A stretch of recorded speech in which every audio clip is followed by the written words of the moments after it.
মাধ্যমিক পরীক্ষা তো প্রায় এসেই গেল। এখন কিন্তু আর ভয় পাওয়ার সময় নেই, এখন শুধু মন দিয়ে পড়ার সময়।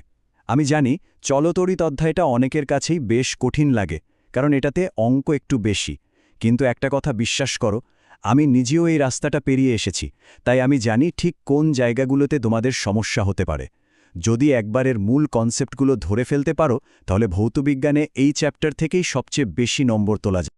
জানি এই প্রশ্নটা দেখার পর অনেকেই ভাবছ একদম মনের কথা। যখনই আমরা চলতরিৎ নিয়ে ভাবতে বসি, মাথায় শুধু সার্কিট আর জটিল অঙ্কের ছবি ভেসে ওঠে, তাই না? কিন্তু চিন্তা করো না, আজ আমরা এই জটটাকেই খুব সহজে খুলে ফেলব। চলো আজ এই ভয়টাকেই আমাদের সবচেয়ে বড় শক্তিতে বদলে ফেলি। এই আলোচনাটা মন দিয়ে শুনলে তোমরা নিজেরাই দেখবে মাত্র কয়েকটা সহজ নিয়ম আর ধারণা দিয়েই পুরো অধ্যায়টা কেমন হাতের মুঠোয় চলে আসে। ঠিক আছে, তাহলে চলো একবার দেখে নিই আমাদের আজকের আলোচনার রোডম্যাপটা। আমরা প্রথমে তড়িৎ প্রবাহের একদম গোড়ার কথা জানব, মানে এর মূল চরিত্রদের চিনব। তারপর তাদের মধ্যে সম্পর্কটা কি সেটা ওহমের সূত্রের মাধ্যমে বুঝব। এরপর সার্কিট বানানো শিখব, আর শেষে দেখব এই তড়িৎ প্রবাহ দিয়ে কিভাবে শক্তি আর বল তৈরি হয়।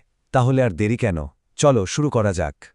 যে কোনো ভালো গল্পের মতোই আমাদের এই চলতরিতেরও কিন্তু কয়েকটা প্রধান চরিত্র আছে। এদেরকে যদি আমরা একবার ভালো করে চিনে নিতে পারি, তাহলে পুরো গল্পটা বোঝা আমাদের জন্য একদম জলের মতো সোজা হয়ে যাবে। আমাদের গল্পের প্রথম চরিত্র হল তড়িৎ প্রবাহ, বা যাকে আমরা বলি কারেন্ট। খুব সহজ ভাষায় বলতে গেলে এটা হলো চার্জ বা আধানের একটা স্রোত। ভাবতো, একটা তারের মধ্যে দিয়ে প্রতি সেকেন্ডে ঠিক কতটা পরিমাণ আধান বয়ে যাচ্ছে, সেটাই হলো কারেন্ট। এর একক হলো অ্যাম্পিয়ার, অনেকটা নদীর স্রোতের মতো, তাই না? এবার আসছে আমাদের দ্বিতীয় চরিত্র, বিভব পার্থক্য বা ভোল্টেজ। আচ্ছা, কারেন্টকে যদি নদীর স্রোত ধরি, তাহলে ভোল্টেজ হলো সেই নদীর ঢাল যেটা স্রোতটাকে বয়ে নিয়ে যেতে সাহায্য করে। মানে এটা হলো সেই ফোর্স বা ধাক্কা যা আধানগুলোকে এক জায়গা থেকে অন্য জায়গায় ঠেলে নিয়ে যায়। এর একক হলো ভোল্ট। বুঝতে পারছো তো ছাত্ররা? এই ধাক্কাটা না থাকলে কিন্তু স্রোত বইবে। আর আমাদের গল্পের তৃতীয় এবং শেষ প্রধান চরিত্র হল রোধ বা রেজিস্ট্যান্স। এর কাজটা নামের মধ্যেই লুকিয়ে আছে, বাধা দেওয়া। যখন ইলেকট্রনগুলো তারের মধ্যে দিয়ে ছুটে চলে, তখন তার ভেতরের অণুপরমাণুর সাথে ধাক্কা খায়। এই যে বাধা, এটাই হলো রোধ। এর একক হলো ওহম, যাকে আমরা এই রকম একটা চিহ্ন ওমেগা দিয়ে লিখি। তো আমরা তিনটে চরিত্রকে চিনে নিলাম, কারেন্ট, ভোল্টেজ আর রোধ। এবার সময় হয়েছে এদের মধ্যেকার সম্পর্কটা জানার। আর এই সম্পর্কটাই হলো ওহমের সূত্র, যেটা এই অধ্যায়ের সবচেয়ে গুরুত্বপূর্ণ অংশ। এই যে কথাটা লেখা আছে, এটাই হলো ওহমের সূত্রের মূল বক্তব্য। এর মানে খুবই সহজ। যদি তাপমাত্রা স্থির থাকে, তাহলে তুমি ভোল্টেজ বা ধাক্কা যত বাড়াবে, কারেন্ট বা স্রোতও ঠিক ততটাই বেড়ে যাবে। মানে একটা বাড়লে আরেকটাও বাড়বে। আর এই পুরো কথাটাকে একটা ছোট্ট আর সুন্দর সূত্রে বেঁধে ফেলা যায়, V=IR। ব্যাস, এটাই হলো সেই গোল্ডেন রুল বা সোনালী সূত্র। শুধু এই একটা সূত্র মাথায় রাখলেই চলতরিতের বেশিরভাগ অঙ্ক তুমি নিজেই করে ফেলতে পারবে। এই স্লাইডটা দেখো, কি মজার। ওই একটাই সূত্র V=IR, তাকেই আমরা একটু ঘুরিয়ে ফিরিয়ে তিন রকমভাবে লিখতে পারি। যখন আমাদের যেটা বের করতে হবে, তখন সেই ফর্মটা ব্যবহার করব। মানে ভোল্টেজ, কারেন্ট বা রোধ, যে কোনো দুটো জিনিসের মান জানা থাকলেই আমরা ৩ নম্বরটা খুব সহজে বের করে ফেলতে পারব।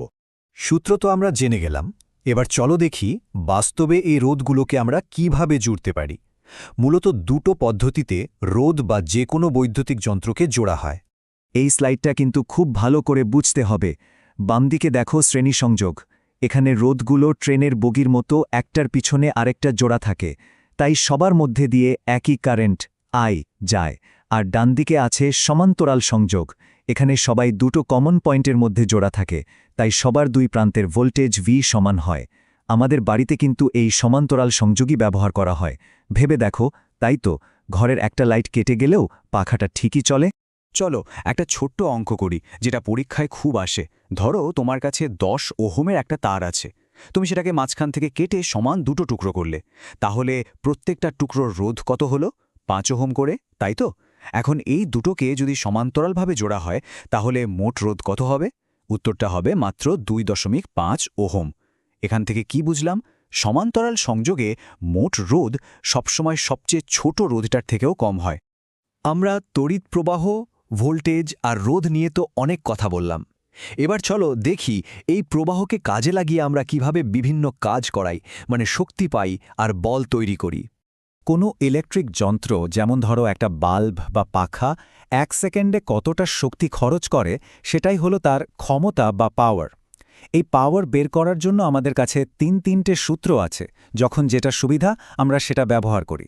আর আমরা বাড়িতে যে ইলেকট্রিক বিল দিই সেটা কিন্তু এই কিলোওয়াট ঘন্টা বা ইউনিট এককের হিসেবেই আসে। যে যন্ত্রের পাওয়ার যত বেশি সে তত বেশি ইউনিট পোড়ায় আর বিলও বেশি আসে। একটা খুব মজার ব্যাপার আছে। যখন কোনো তারের মধ্যে দিয়ে কারেন্ট যায় আর তাকে একটা চুম্বকের কাছে রাখা হয়, তখন তার ওপর একটা বল কাজ করে, তারটা নড়ে ওঠে। এই বলটা কোন দিকে কাজ করবে সেটা বের করার একটা সহজ নিয়ম হলো ফ্লেমিংয়ের বাম হস্ত নিয়ম। সবাই আমার সাথে নিজেদের বাঁ হাতটা ছবির মতো করে ধরো তো। তর্জনী যদি চুম্বক ক্ষেত্রের দিকে থাকে আর মধ্যমা যদি কারেন্টের দিকে থাকে, তাহলে বুড়ো আঙুল যে দিকে থাকবে বলটাও ঠিক সেদিকেই কাজ করবে। কি খুব সহজ না? এই নিয়মটা মেনেই কিন্তু আমাদের বাড়ির পাখা বা সব ধরনের ইলেকট্রিক মোটর ঘোরে। তাহলে এতক্ষণ আমরা যা যা শিখলাম, চলো সেগুলোকে একবার ঝটপট গুছিয়ে নিই, যাতে পরীক্ষার আগে রিভিশন করার সময় সবচেয়ে গুরুত্বপূর্ণ বিষয়গুলো এক ঝলকে মনে পড়ে যায়। এই 4টে পয়েন্ট হলো এই পুরো অধ্যায়ের মূল ভিত্তি। 1. 3টে চরিত্রকে মনে রাখো।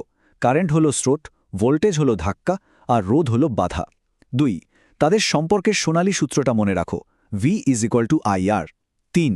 2 ধরনের সংযোগের মূল পার্থক্যটা মাথায় রাখো, শ্রেণীতে কারেন্ট সমান, সমান্তরালে ভোল্টেজ সমান। আর 4. ক্ষমতা বের করার 3টে সূত্র। ব্যাস, এইটুকু জানলেই দেখবে চলতরিতার একটুও কঠিন লাগছে না। আজ আমরা যা কিছু শিখলাম সেটা কিন্তু শুধু পরীক্ষায় নম্বর পাওয়ার জন্য নয়। এই সহজ সরল নিয়মগুলোর উপর ভিত্তি করেই আমাদের চারপাশের গোটা পৃথিবীটা চলছে। আশা করি আজকের পর থেকে চলতরিৎ আর তোমাদের কাছে ভয়ের কোনো কারণ থাকবে না, বরং এটাই হয়ে উঠবে তোমাদের সবচেয়ে বেশি নম্বর তোলার অধ্যায়। এবার থেকে প্রতিদিন একটু একটু করে অনুশীলন করো। যদি এই আলোচনাটা ভালো লেগে থাকে তাহলে একটা লাইক করে দিও, আর কমেন্টে আমাকে জানিও কোন অংশটা বুঝতে তোমাদের সবচেয়ে বেশি সুবিধা হয়েছে। আর এভাবেই যদি ফিজিক্সের কঠিন অধ্যায়গুলো সহজ করে বুঝতে চাও তাহলে আমার সাথে থেকো।